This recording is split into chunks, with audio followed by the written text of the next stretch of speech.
Alrighty, you're hearing my crappy voice. Yes, this is my voice, and I'm here to show you the AUs that I created. First up, this is True Soul. I'm going to show you the universes in the order I created them. This one, True Soul, I call it the Broken Universe, because when I first created it, I was in my first Undertale phase, and since then, I have forgotten what the AU was about, except for the fact of what Sands and Papyrus were like, and the fact that angels and demons existed, but not religiously. They were just creatures that existed. So this is True Soul Sans. He's not like the original Sans, like, at all. He's a puffball. I'm sorry, my art is terrible. He's a puffball, and the other AUs call him Angel, and he's the shortest of my Sanses. I don't really have much else on him right now, except for the fact that he's a puffball. Yes. True Soul Papyrus. He's the shortest of my papyruses. Everyone calls him Candy Cane because, I mean, just look at his outfit. He's not a puffball, actually, and he's done with everyone's crap ever since the destruction of their universe, I guess. And he's only nice to his Sans or another Sans in their small group that needs defending or something. And unlike your original Papyrus and basically the three other Papyruses, he's actually a good cook. So yeah, that's True Soul. Yeah. Their universe had something to do with souls or something or other. I can't remember, but that's the whole point of calling it the Broken Universe. Their universe was destroyed and they were the only survivors. Alright, next up is the second universe in the group I made. It's Keytail, and believe it or not, this is actually the one that has been on the channel. So I can only tell you, so as to not spoil things, I can only tell you the stuff that has already happened in the series. This is Keytail Sans. That's what he would look like. People call the other... Hold on, I can't speak. So the other Sanses and Papyruses call him Key. He is the royal judge. He was the justice soul, and he adopted Frisk, unlike most universes. And he brought Karen Asriel back, and he has a twin sister named Charlotte. That's right, Charlotte is his twin sister. And his human name was Samuel or Sammy Key, or at least that's what he wanted it to be. Yeah, and he got possessed by a demon once, although in the series, he got possessed for a second time. And then there's Keytail Papyrus. The other Sanses and Papyruses call him Locket. So that's what he would look like. He was the kindness soul. Frisk's uncle has an older sister named Charlotte. He, unlike most papyruses, he remembers the resets, and his human name was Parker Key, and he's tougher than he looks. Much tougher than he looks. Oh. That moment when you realize you've misspelled something, and I forgot why. Anyways. So, Keytail. So as to not give away spoilers, I will just ask you this. What is the key and locket for? And are there more? That is all I will say. And why is it called Keytail? I'm not going to give any spoilers because this is the one on the channel. Woohoo! So that's Keytail. The third AU is Celestial Tail. By the name Celestial, I'll give you a hint. Some are gods in disguise. This is Celestial Tail Sans. The others call him Judgment. He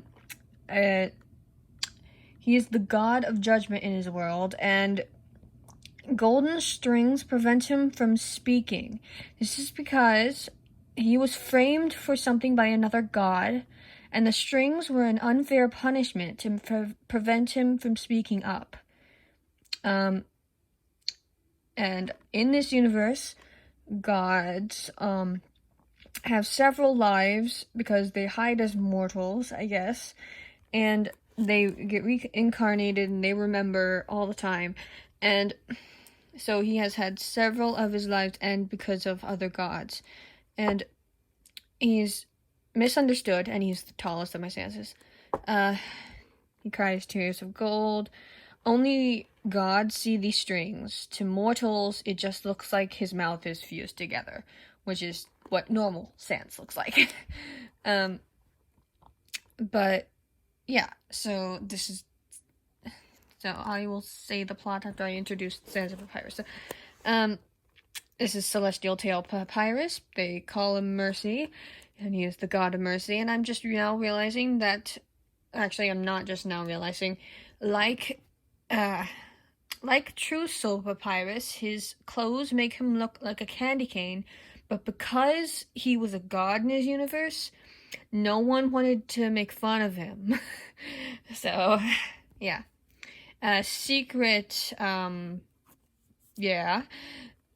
Secret tough guy.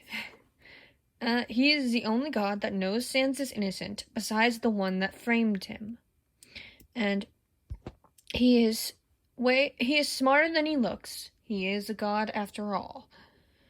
And just like Sans, he has had several of his lives end because of the other gods, / protecting Sans. And he misses the old days when it was just him, Sans, and their mother and father.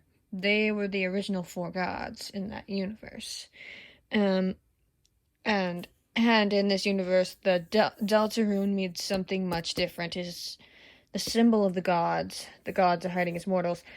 So the story of this goes that, well, Sans was framed for something by another lying, cheating god and just so you know, it wasn't Kara, nor was it Frisk, even though they are gods in this universe. So some of the main cast are mortals, some of the main cast are gods. Like, Undyne is a mortal, or at least at first, I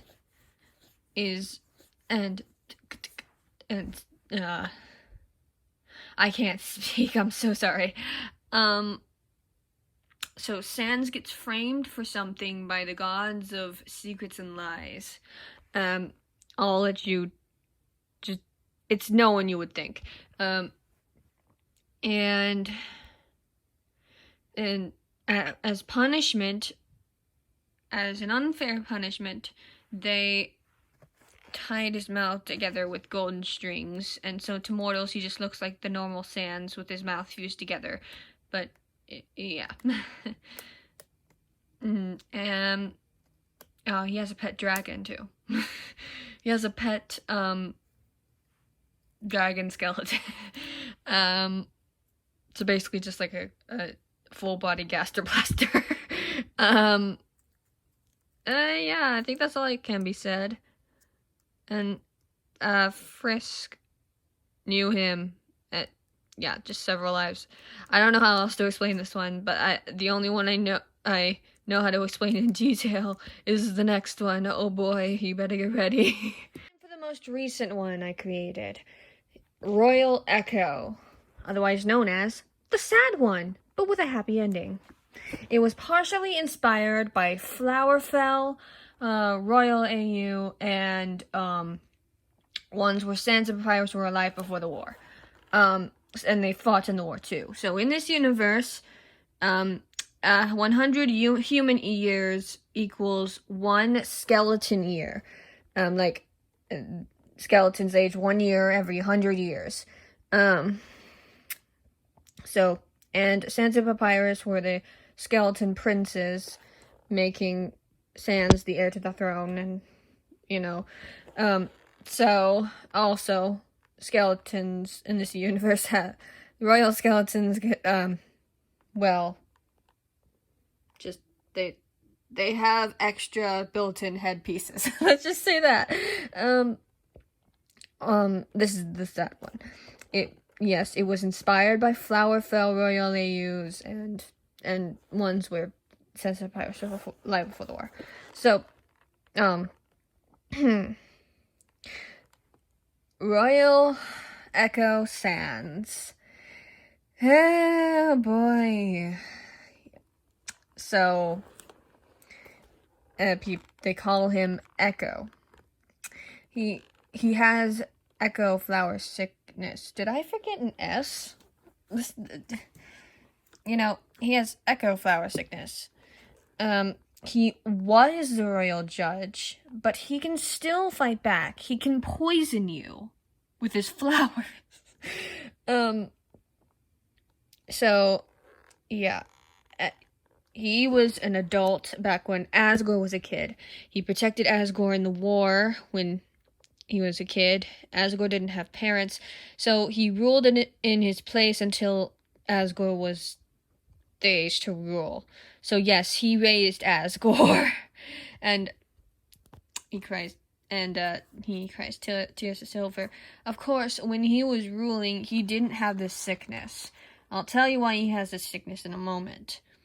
When Frisk falls, he's close to death, he can't see. The surface has a cure, but the underground does not. He echoes people's words because it's the echo flower sickness. He can only say echo flower, mirror, and sickness on his own, even then it doesn't sound like his voice. People think he's crazy. He's not. He's just trapped in his own mind and can't voice his opinion. He can sign, yes, but only Papyrus understands it. And at the time that Frisk fell down, he'd gotten too weak to sign. Royal Echo Papyrus, they call him Caretaker. He speaks softer than other papyruses so he doesn't hurt his sands. He tries to keep an optimistic vibe around other people, but he has a more sad outlook, and people notice. And he doesn't want to lose his brother. And he overheard from the other fallen humans of the cure on the surface. So since there's only one soul left that's needed, he has a harder boss battle, and unlike other papyruses, and unlike the original papyrus, he actually tries to kill you, and he will do anything for his sands, he actually tries to kill Frisk. He's higher rank than Undyne, but he keeps this a secret, and he's old enough to have babysat Asgore and Toriel, and babysat Kara and Azriel. Royal Echo! The Echo Flower is dangerous. So the plot of this story is that so, after the war was fought, Sans raised Asgore till he was old enough. They aged much slower. Okay, to fast forward to Kara falling. Kara had the Echo Flower sickness already and died a year later. Also, Sans survived much longer than a year because he was a skeleton. It takes much longer for a sickness to affect him. But Kara had the Echo Flower sickness and died. And Azriel did the thing that he does in the base universe. Except when he gets back, he was also... Not only was he attacked by the humans, he was also sick with Echo Flower sickness. And Sans was right there when he died, along with Papyrus, Toil, and Asgore. But Sans got hit with, I don't know, with something from Azriel, like, I don't know, and it gave him the sickness. And yeah, and so the humans in this AU are nicer, and they are apologetic for their ancestors' actions for both the war and the thing with Azriel. And they, after hearing about after they knew they had accidentally sent a monster back to the underground with the sickness, and they were worried that it might spread because they had a cure and the underground didn't. So they started sending humans down for the monsters to get souls to escape so they could cure whoever had the sickness. And so the humans died on purpose. They died on purpose, and Frisk didn't want to die, but they knew their mission, so they were glad they found another way to escape. So they met Sans and all of that, and died several times to Papyrus, because this Papyrus actually tries to kill them to get to the surface. Once they are on the surface, Sans collapses, and since it has a happy ending, I'll let you guess what happened. Frisk ran to get the humans and all that. So yes, yes, this was inspired by Flowerfell, Royal AUs, and AUs were Sans and Papyrus who were alive before the war, and with me adding my own little twists and spices and stuff. So this is what the Sans and Papyrus from that AU looks like, although that's just Sans in his pajamas. When he's stronger, he wears other stuff, a normal hoodie, but just with eccentric hoodie. I don't know. So yeah, this is my pride and joy right now. Yeah, those are the AUs I came up with. Yeah, sorry, my voice is crappy.